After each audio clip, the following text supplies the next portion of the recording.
whatever world you're in, cyber world, Facebook world. It's been a little while since we've come to you for these Tuesday tidbits. We apologize, but COVID hit the team. COVID did hit the team, although I think it's even been a little longer than that. But we're excited to be back. We're excited to be healthy. Mm-hmm. And we're excited to talk about some trending topics over the next several weeks.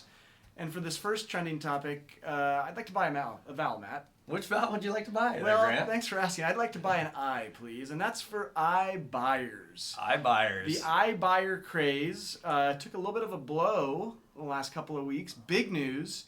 Zillow, who is the nation's largest iBuyer and was doing it rather successfully, has decided to pull back from that program for a variety of reasons, and we thought that we would discuss those with you today. Yeah, exactly. I mean, iBuyers were becoming a trend. There's several companies that have started up, but when Zillow jumped on board, it really became kind of mainstream. And I think I read that in the Portland area, Zillow owns hundreds of homes over in that market. So they're definitely focusing on larger markets.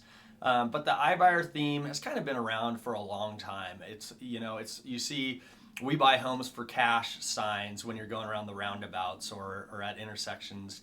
And they're essentially the same type of buyers. They will essentially offer you to buy your house hassle-free, as is. You don't have to do any repairs. You don't have to have any showings. You don't have to stage it for photos and listing it.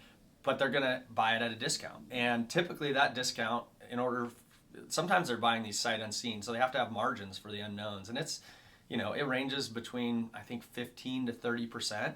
And so, that's a big price to pay for these sellers to just avoid a little bit of inconvenience. And especially nowadays and over the past year and a half where it hasn't been that hard to sell a home, our opinion obviously has always been, why not pay a 6% commission, increase the demand and exposure of your home, and get likely even great. I mean, over this past year and a half, it would have been greater than that. Let's call it 30% margin, because then you get the bidding wars and you sell your house for more than you even thought it was worth. Yeah. So, there can be a lot of money left on the table. But for some people, it's what they want. It's what they wanted to do. But, there's the selfish reasons that we have, Matt, because this is our livelihood. And so we need to sell homes to make a living.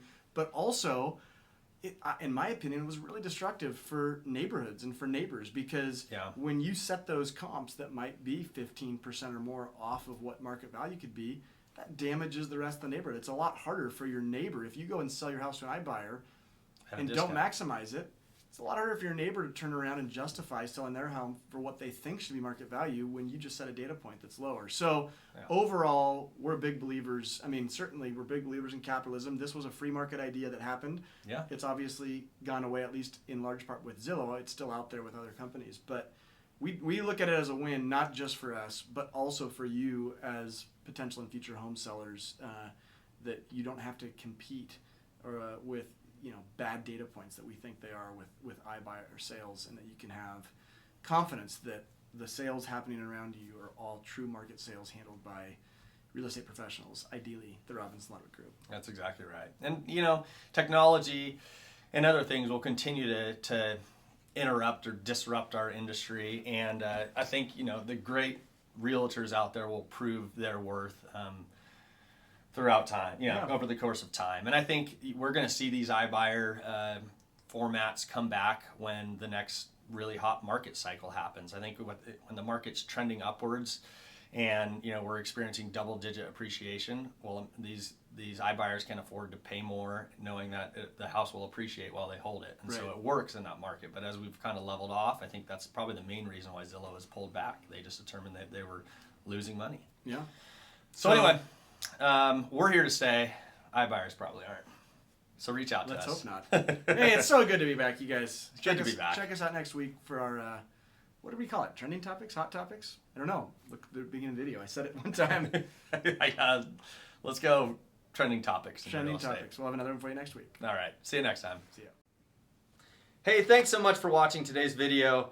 If you haven't already, make sure to follow us on Instagram and Facebook. Our handles are shown here on the screen, and you can always find our contact information or more about us on www.buysellbend.com. Thanks.